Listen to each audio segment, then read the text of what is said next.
strong they can be seen from space. NOAA catching these incredible images from satellites in the sky.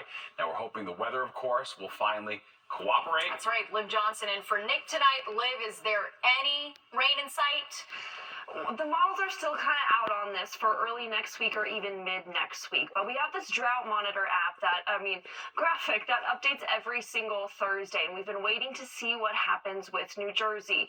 Well, now we got the answers today. The whole state is under a severe drought. And then this portion of southern New Jersey that's under an extreme drought, even that has extended a little bit into further south New Jersey. We also have New York City that's under a severe drought extending up into the Hudson Valley, even over into Massachusetts and west into Pennsylvania. So it's not just the tri-state area, it's a lot of parts of the Northeast struggling with this. And because of that, we have 3 active fires, one on the border of New York, New Jersey, one in Upper Manhattan, and then one in New Jersey right now. We also have a fire weather watch throughout the area, and that's until Saturday evening. That includes New York City, out on Long Island, the whole state of New Jersey, and again, up into the Hudson Valley and west out into Pennsylvania. Meanwhile, Connecticut, Massachusetts, Rhode Island under a red flag warning. Now, like I said earlier, we still have some models that are debating what's going to happen Monday morning. We could see some showers during that, or we could see Wednesday through Friday a couple chances, but we just have to monitor that as we get closer to those days. Steve and Natasha? Very well. Liv, thank you. Well, and crews have been able to make incredible progress on the Jennings Creek wildfire. It's now 75% contained on the New Jersey side. All right, but the fight's far from over. It's still closing roads and schools, and there are still controlled burns going on to put the fire out once and for all. Fox 5's Richard Jacobus is in Greenwood Lake with the latest for us. The bright orange embers are dotted across Sterling Forest State Park tonight as New York State troopers launch drones high above using infrared technology to identify hotspots. Concerns are still growing over the dry ground. All of New Jersey is under a drought warning, with 8 counties experiencing extreme drought conditions. This has been an unprecedented year as far as the dryness that we're seeing here in New Jersey. The National Drought Mitigation Center put out this map Thursday morning showing extreme drought conditions currently in the southeastern part of the Garden State compared to what it was 2 weeks ago.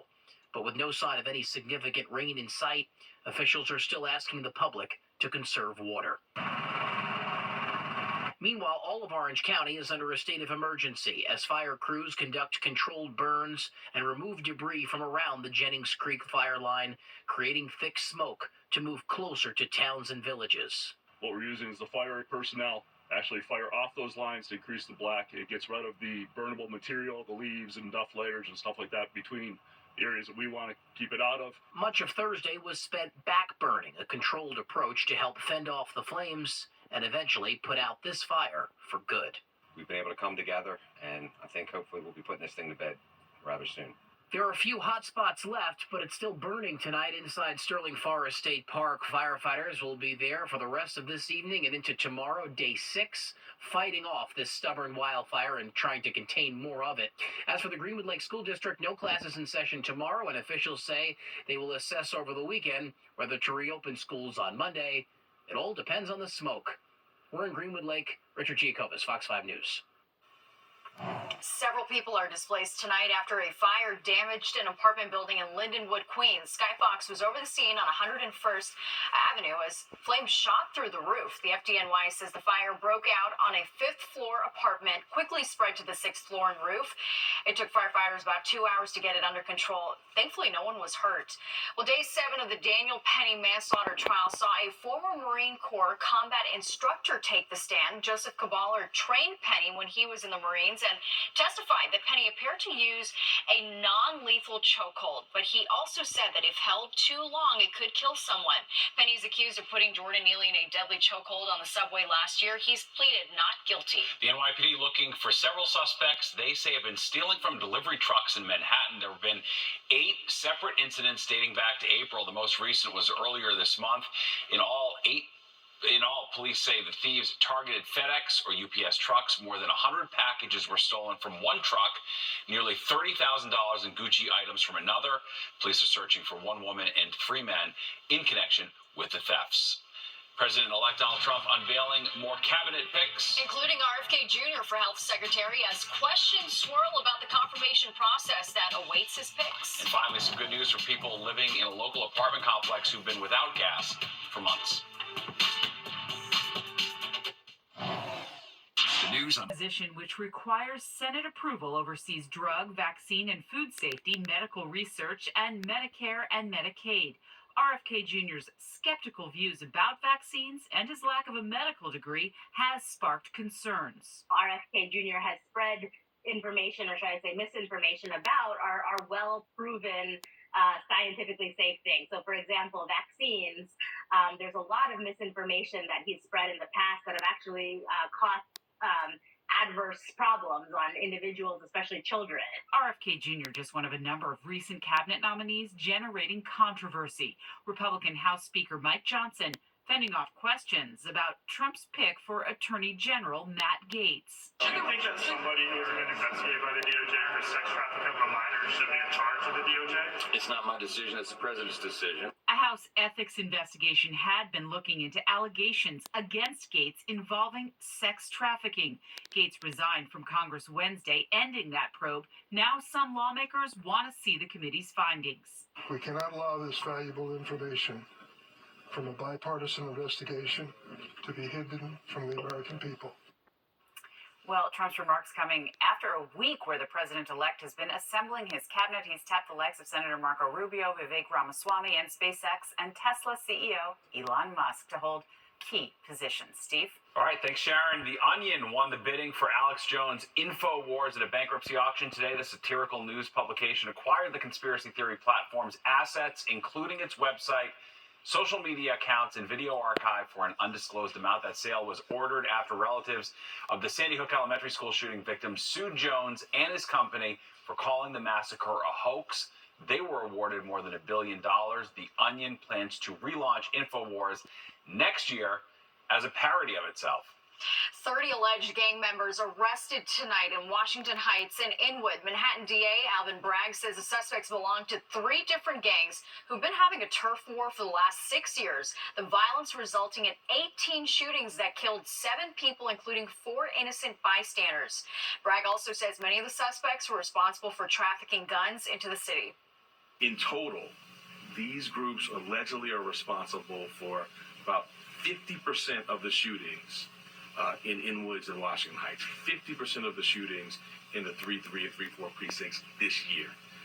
Bragg also says one gang openly posted their plans for violence on Instagram. It's been a rough couple of months for people living in a public housing complex in Yonkers. They've been living without gas since a leak at the end of August. All right, but now, as Fox 5's Meredith Gorman shows us, just in time for Thanksgiving, they're getting convection ovens, so at least they'll have a way to cook their holiday meal.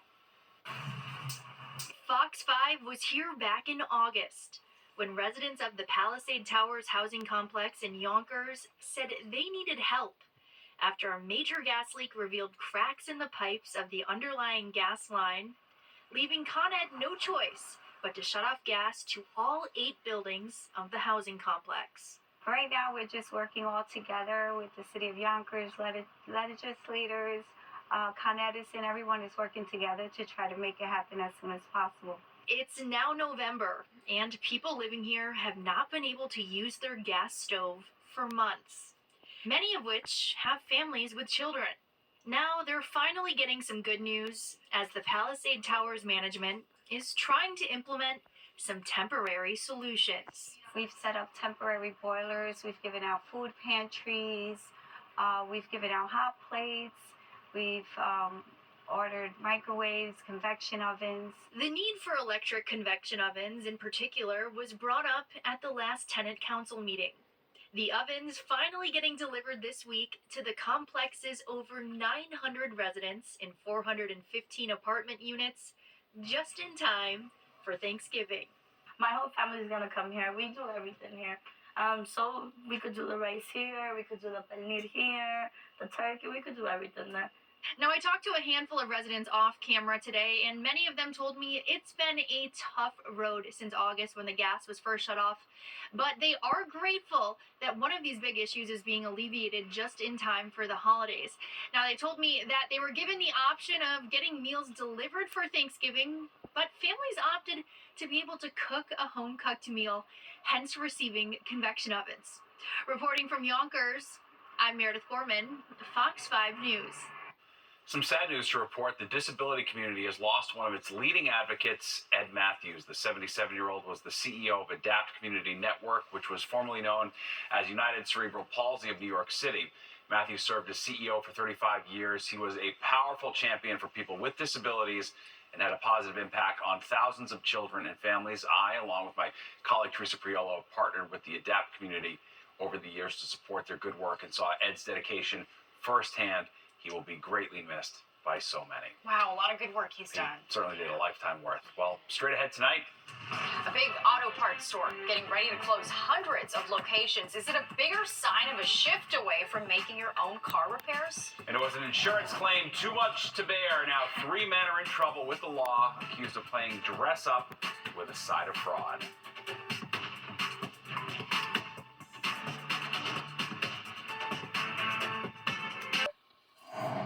Fox 5 watching your wallet tonight, and a big player in the auto parts game about to close more than 500 stores and, of course, cut jobs along with it. So we're talking about Advance Auto Parts. Fox 5's Kendall Green takes a look under the hood to find out why and if this could spell bigger trouble for the auto parts industry. Advance Auto Parts joins the growing list of retailers rolling back, announcing closures of more than 700 stores, including 523 corporate shops, 204 independent locations, and 4 distribution centers. No, it don't surprise me. Folks like Terrence, who hasn't been in one for more than 2 years, gets why. I have an Audi, so I just go to Audi for everything I need. The dealership. Yeah, the dealership. After revealing their last quarter's performance, the major chain's shares dropped 5%. Now the company's CEO shares the cuts are a part of creating value among shareholders. Now, Advance Auto Parts' move to close hundreds of their stores are signs of the times, and mechanics here at United Auto Repairs have seen those times changing and tell us that's no surprise. I could see them having hard times, especially with the COVID and everything else, and people not using their cars as much, and they're not breaking down as much. And like I said, a lot of people bought new cars. The father-son mechanic duo shares those new cars comes with lengthy warranties, cutting into business for both auto parts stores and mechanics, as customers at times bypass them both. Not to mention smart cars, also reducing the need for traditional auto parts. If you don't have the volume of the cars breaking down as much, you really don't need that many places to sell you the parts. And there are probably a lot of places out there to sell them. So with stores like Pep Boys right next door, should they be on notice? Business expert and attorney Parag Amin says now is the time to shift their focus. If I'm one of these CEOs for one of these auto parts stores, I'm nervous. I realize that the internet is a very difficult thing to compete with in terms of price, in terms of convenience. So ultimately, what I'm looking at is how do I make my people better? Kendall Green, Fox 5 News. New tonight, WFAN has tapped Dave Sims to be the new play-by-play guy for Yankees games. He'll replace the legendary John Sterling, who retired in April but did come back for the playoffs. The 71-year-old Sims has been calling plays for the Seattle Mariners since 2007. He's also won 2 Emmy Awards and won 3 consecutive Washington Sportscaster of the Year awards. And Joe Torre's Safe at Home Foundation held its annual fundraising gala at Gotham Hall in Midtown. The former Yankees manager founded the organization with his wife, Allie, back in 2002. It promotes the safety and well-being of children by providing services and education to end the cycle of domestic violence and abuse. It's a very personal cause for Torre, who says his dad was abusive towards his mom when he was growing up.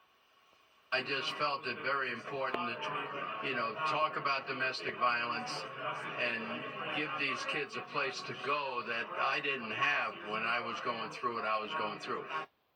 Wow. Former Yankees pitcher David Cone and legendary Yankees sportscaster John Sterling were among the stars in attendance. Well, with Governor Hochul putting her foot on the gas when it comes to congestion pricing, it's not just the drivers who are going to pay the price. All right, straight ahead, we're going to talk to city business owners worried how the toll could impact their bottom lines as well. And it touts itself as being expertly crafted, but Lindt making a confectionery confession while fighting a lawsuit. You're watching the 10 o'clock news. Congestion pricing 2.0 has been announced. Here's what drivers can look forward to: a base fare of $9 to enter Manhattan's most congested area. That is down from the original charge of $15. The off-peak rate has been lowered from $375 to $225, and there will be a discount for drivers who make less than $50,000 a year. Now, Governor Hochul says the plan will be ready to go January 5th. So, how are city businesses like restaurants reacting to the resurrected tolling plan? Fox Eye Stephanie Bertini examines how congestion pricing could take a toll on them.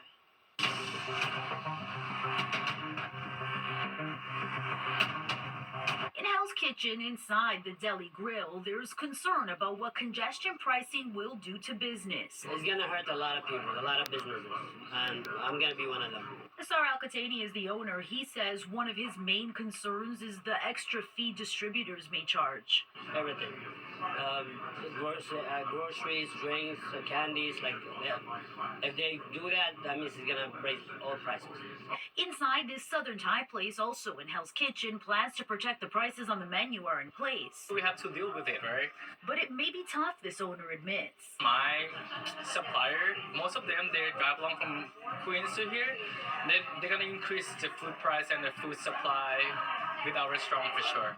He says he was having some conversations with his team about strategy when congestion pricing was first put on the table. We have to discuss about it with our team again. Across the hospitality industry, owners in the congestion pricing zone are dealing with a lot of unknowns, says Andrew Ridgey, the executive director of the New York City Hospitality Alliance. Think of a restaurant or a bar. They get so many different deliveries from various suppliers that are all coming into the zone. And we've heard that they're going to start adding a congestion fee surcharge on top of every single check that they're already bringing in. So if you're getting your food delivery, your beverage delivery, if you're hiring a plumber that has to come into the zone, all of these things are going to end up having additional fees that the small business owners are going to have to pay. On top of the price of doing business, another thing business owners are concerned about is the impact of congestion pricing on their customers. So if one can't avoid driving through the congestion zone during the work week, might they intentionally choose to avoid it on the weekend, for example? Let's say when it comes to leisure or entertainment. Richie Romero is a partner in the White Horse Tavern in Greenwich Village, which is in the zone. He also owns and partners in several other restaurants in the zone. Plus, you have the employees then. You have people who are commuting. They can't afford to live in Manhattan to begin with. Now that Governor Hochul has announced congestion pricing is back on, owners have no choice but to wait and assess the impact. Worried? Worried, yes. Very worried. Stephanie Bertini, Fox 5 News.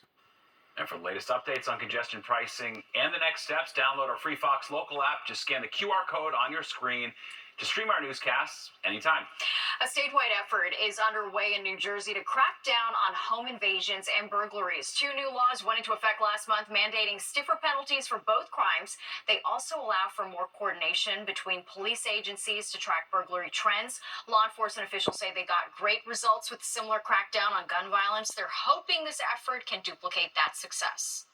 We've heard from our residents. Frankly, I've heard the same anecdotal stories, and if anyone feels unsafe in their home, then I'm not fulfilling my mission. My job is to keep folks safe, and we are going to do that. And so these statutes are going to be a huge help in that effort.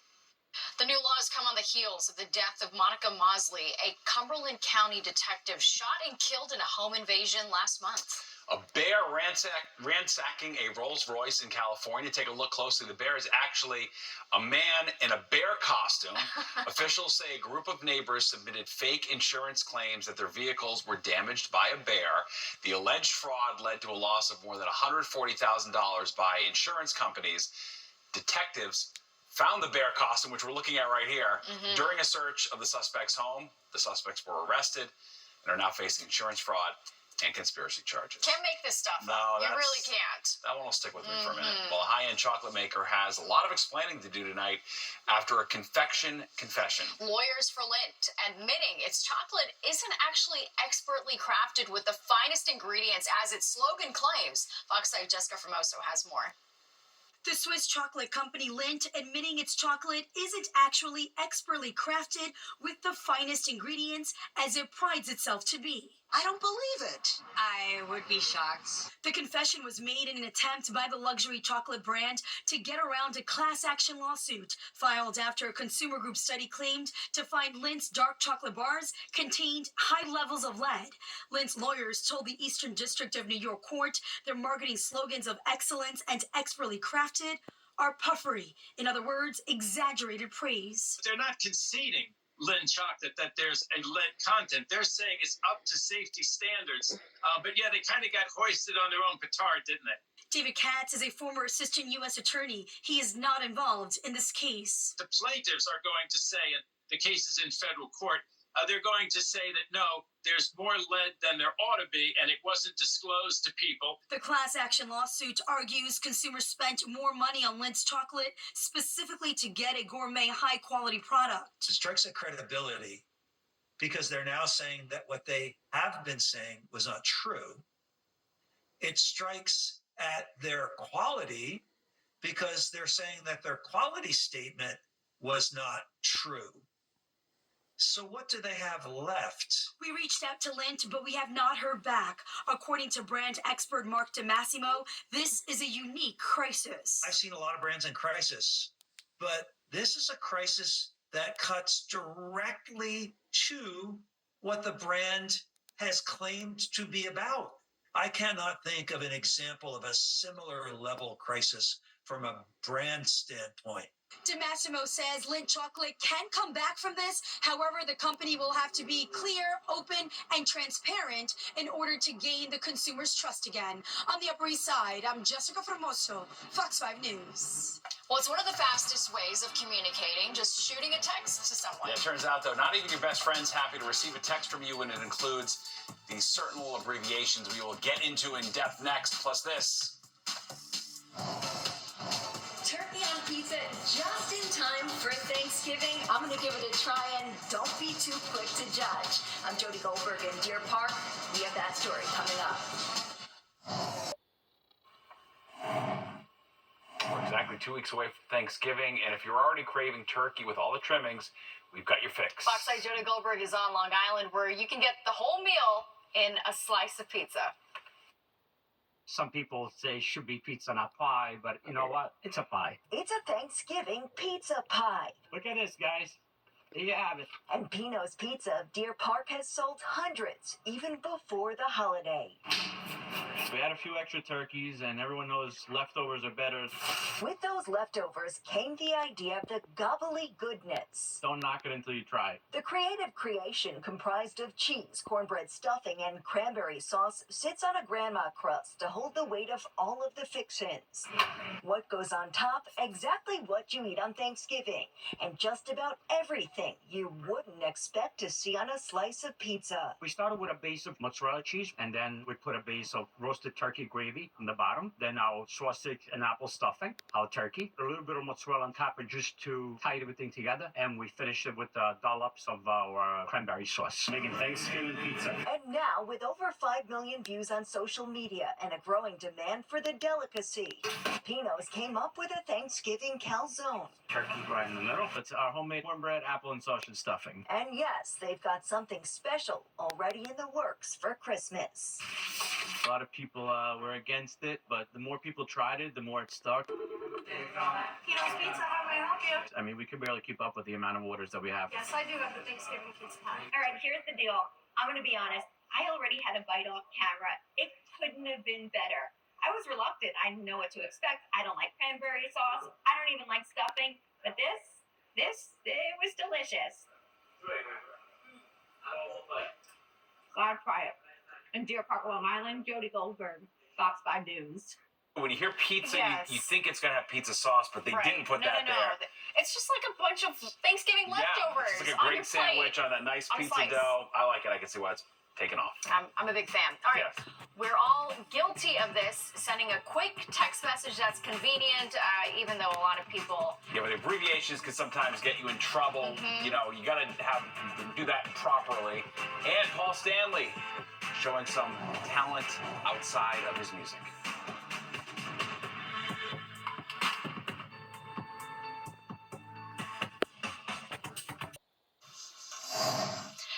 Texting. It's quick and convenient, and many of us make it even easier by using abbreviations. That's right. You know, FYI, LOL, and even just K. But as Jennifer Williams shows us, new research reveals people don't really like it when you do that.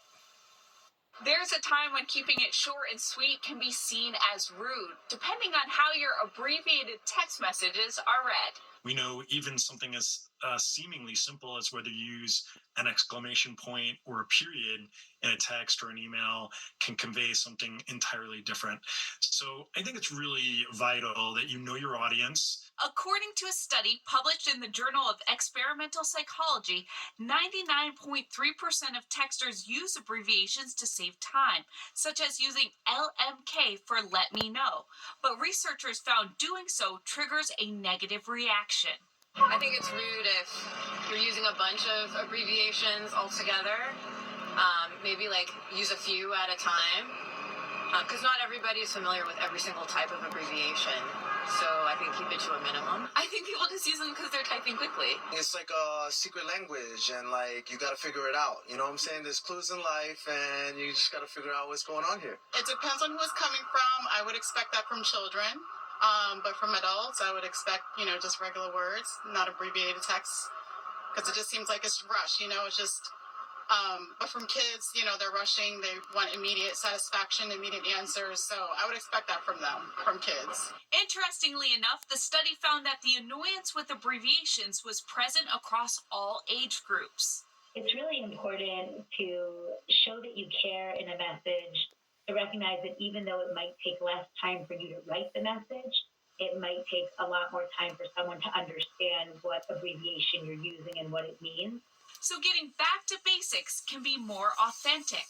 I strongly recommend the face-to-face interactions. If you need to text and, send emails at times, that's completely fine, but can't forget how important those face-to-face interactions are. On the Upper East Side, Jennifer Williams, Fox 5 News. Whatevs. Whatevs. W/E. You're getting nice short texts from me. You use K. I do use K. And that's infuriating. I didn't know people hated that. They hate that. I gotta try to work on that. I'll say okay from now on. OMG, Liv. What is up with this weather? Yeah, LOL. We haven't gotten any rain in forever. That's kind of what's going on right now. We're still waiting for that rain to hit our area. Still cool and dry, not just today, but through the weekend as well. We are